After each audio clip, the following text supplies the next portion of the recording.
இனிமே கண்ணை மூடிட்டு கடலை எண்ணெய் வாங்கலாம். ஏன்னா மந்த்ரா கடலை எண்ணெய் இதயத்தின் தயாரிப்பு. வறுக்க பொரிக்க ஏன் எல்லா சமையலுக்கும் மந்த்ரா தான். மந்த்ரா கடலை எண்ணெய், அபார ருசி, ஆரோக்கியமான உடல் நலம். வணக்கம். செய்தி சுருக்கம். என்டிஏ கூட்டணியை வீழ்த்த திமுக எடுத்த பிரம்மாஸ்திரம். களம் இறங்கிய உளவுத்துறை, பரபரப்பு தகவல்கள். தமிழக சட்டசபை தேர்தலில் கிருஷ்ணகிரி, தருமபுரி மாவட்டத்தில் உள்ள 11 சட்டசபை தொகுதிகளையும் கைப்பற்ற திமுக காய் நகர்த்தி வருகிறது.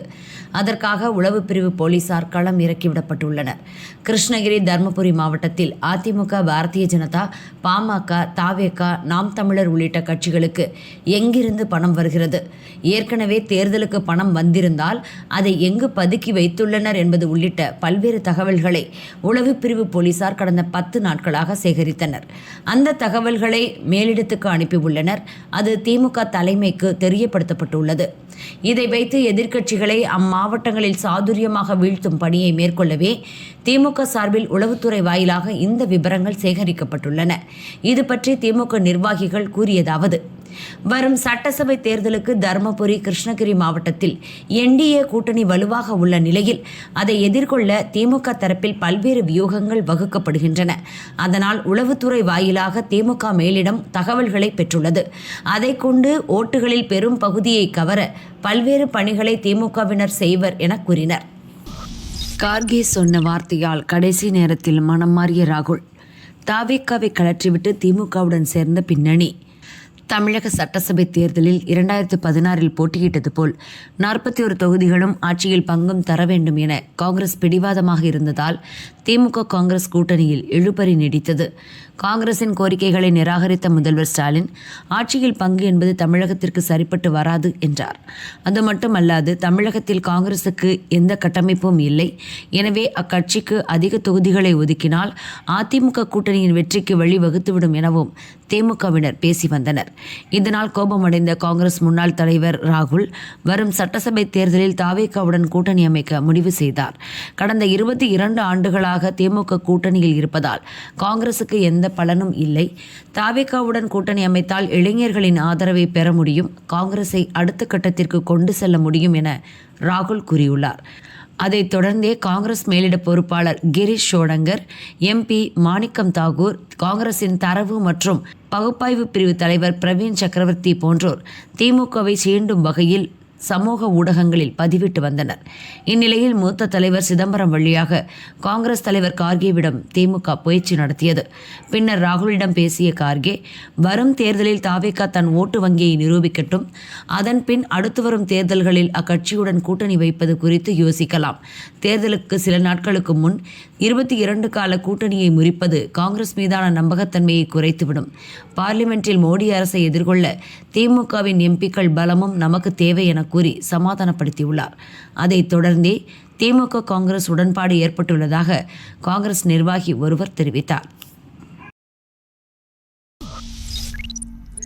தொகுதி பங்கீட்டில் பதுங்கி பாய காத்திருக்கும் அதிமுக. பேச்சுவார்த்தை துவங்காத பின்னணி.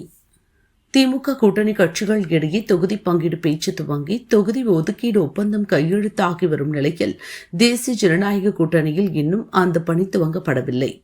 இதற்கு தங்கள் கூட்டணிக்கு புதிய கட்சிகள் வரலாம் என்று அதிமுக காத்திருப்பதே காரணம் என்பது தெரியவந்துள்ளது. தற்போதைய நிலவரப்படி திமுக கூட்டணி, தேசிய ஜனநாயக கூட்டணி, நாம் தமிழர், தாவேகா என 4 முனை போட்டி உருவாக்கியுள்ளது.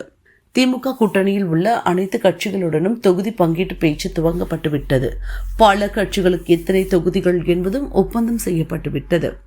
தேசிய ஜனநாயக கூட்டணியில் பாஜக, பாமக, அமமுக போட்டியிட விரும்பும் தொகுதிகளை பட்டியல் அதிமுகவிடம் வழங்கப்பட்டுவிட்டது. ஆனால் அதிகாரப்பூர்வ தொகுதி பங்கீடு பேச்சு இன்னும் துவங்கப்படவில்லை. இதற்கான காரணம் குறித்து அதிமுக தரப்பில் கூறப்படுவதாவது: பாமக நிறுவனர் ராமதாஸ், புதிய தமிழகம் கட்சித் தலைவர் கிருஷ்ணசாமி ஆகியோர் கூட்டணி அறிவிப்பை வெளியிடாமல் உள்ளனர்.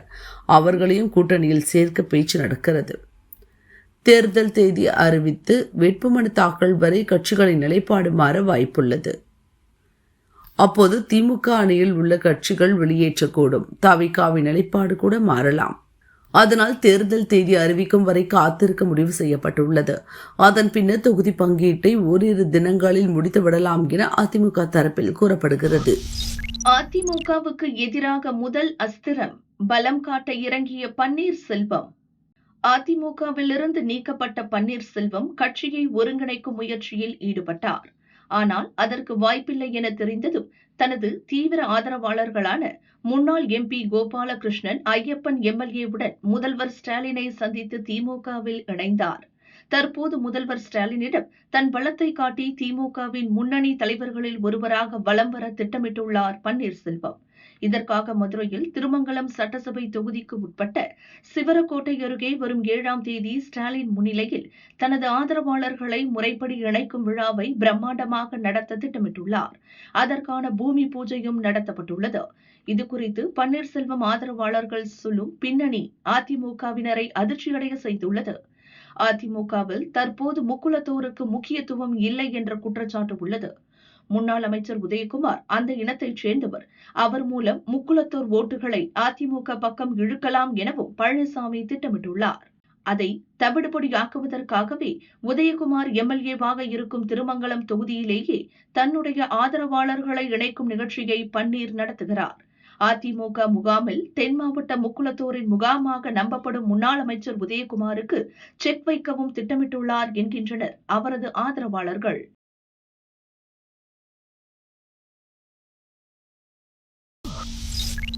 ஓட்டுகளை பிரிக்கும் ஓபிஎஸ் சசிகலா தினகரனை வைத்து பாஜக புது சம்பவம். 2026 சட்டசபை தேர்தலுக்காக அதிமுக பாஜக கூட்டணியில் பாமக அமமுக இணைந்துள்ளன.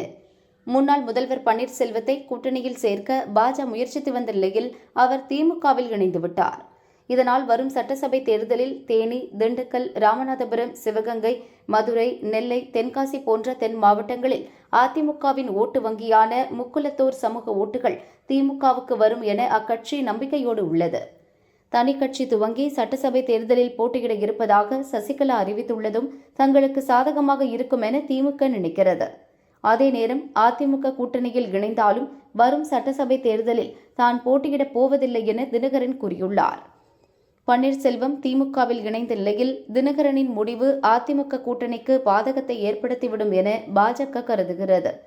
எனவே தென் மாவட்டங்களில் திமுகவை தோற்கடிக்க அமமுக பொதுச் செயலர் தினகரன் தேனி மாவட்டத்தில் ஏதேனும் ஒரு தொகுதியில் போட்டியிட வேண்டும் என பாஜக தலைமை வலியுறுத்தி வருவதாக அக்கட்சியினர் தெரிவித்தனர். இது தொடர்பாக மத்திய அமைச்சர் பியூஷ் கோயல், தமிழக பாஜக தலைவர் நயினா நாகேந்திரன் ஆகியோர் தினகரனிடம் பேசியுள்ளனர்.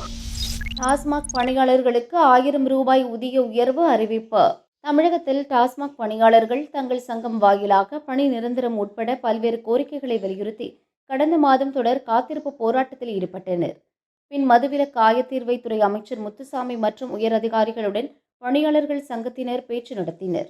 இதை அடுத்து ஊதிய உயர்வு அறிவிப்பை டாஸ்மாக் நேற்று வெளியிட்டது. அதில் கூறியிருப்பதாவது: கடை பணியாளர்கள் ஏற்கனவே பெரும் ஊதியத்தோடு தற்பொழுது கூடுதலாக 1000 ரூபாய் உயர்த்தி வழங்கப்படுகிறது. இது வரும் ஏப்ரல் முதல் அமலுக்கு வரும். இதன் வாயிலாக 24,033 கடை ஊழியர்கள் பயன்பெறுவர். பணியாளர்களுக்கு இஎஸ்ஐ மருத்துவ மற்றும் சமூக பாதுகாப்பு காப்பீட்டு திட்டத்தின் வாயிலாக மருத்துவ காப்பீடு வழங்க நடவடிக்கை எடுக்கப்பட்டு வருகிறது. காலி பாட்டில்களை திரும்ப பெறும் திட்டம் அவுட் சோர்சிங் முறையிலோ அல்லது காலி பாட்டில்களை சேகரிக்கும் ஒப்பந்ததாரர்கள் வாயிலாகவோ செயல்படுத்த விரைவில் நடவடிக்கை எடுக்கப்படும். கிடங்கு பணியில் உள்ள பணியாளர்களுக்கு கலந்தாய்வு வாயிலாக கடைப்பணி ஒதுக்கீடு செய்யப்படும். தற்காலிக பணி நீக்கம் செய்யப்பட்டு வெளியில் உள்ள கடை பணியாளர்களுக்கு குற்றச்சாட்டுகள் தன்மைக்கு ஏற்ப மீண்டும் பணி வழங்க உரிய நடவடிக்கை எடுக்கப்படும். மேலும் பணியாளர்களின் அனைத்து கோரிக்கைகள் தொடர்பாக டாஸ்மாக் மேலாண் இயக்குனர், 2 பொது மேலாளர்கள், துணை பொது மேலாளர் மற்றும் சட்ட அலுவலர் ஆகியோர் ஆய்வு செய்து துறைக்கு அறிக்கை சமர்ப்பிக்கப்படும் என அதில் கூறப்பட்டுள்ளது. மெட்ராஸை பாதிப்பு அதிகரிப்பு, டாக்டர்கள் அட்வைஸ். குளிர்காலம் முடிந்து வெயில் காலம் துவங்கும் பருவநிலை மாற்றத்தால் குழந்தைகள் முதல் பெரியவர்கள் வரை அதிகம் பேர் மெட்ராஸை தொற்றால் பாதிக்கப்பட்டு வருகின்றனர்.